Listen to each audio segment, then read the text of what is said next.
آپ نے میرے سوال کو ایڈریس کیا.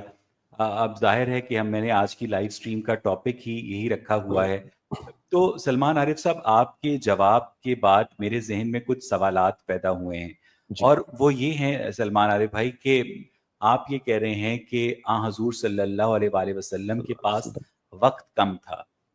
تو سر اگر اتنا کم وقت تھا تو اس کم وقت میں ہم دیکھتے ہیں کہ انہوں نے 10 شادیاں کی. ٹھیک ہم ہے دیکھتے ہیں کہ انہوں نے 16 سے 17 لونڈیاں رکھی. ہم ٹھیک ہے دیکھتے ہیں کہ انہوں نے بہت ساری جنگیں جو ہیں اس کے اندر حصہ لیا اور ایک بھرپور سماجی زندگی بسر کی. دوسری بات یہ ہے کہ آپ ہی اور تو اگر کم وقت تھا تو پھر یہ سارے کام کیسے ہوئے؟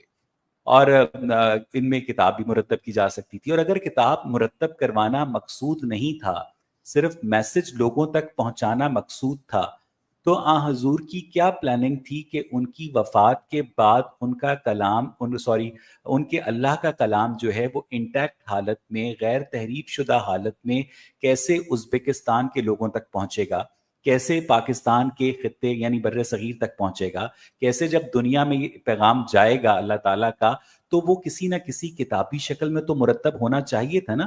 اور اس بات کا احساس حضرت عثمان کو ہوا جب صحابہ کرام بڑی تعداد میں دونوں جانب سے شہید ہونا شروع ہو گئے.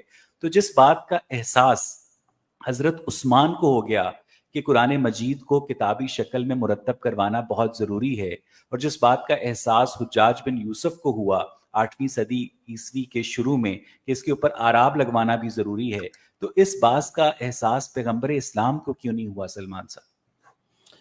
سر مجھے پہلے یہ بات بتائیے کہ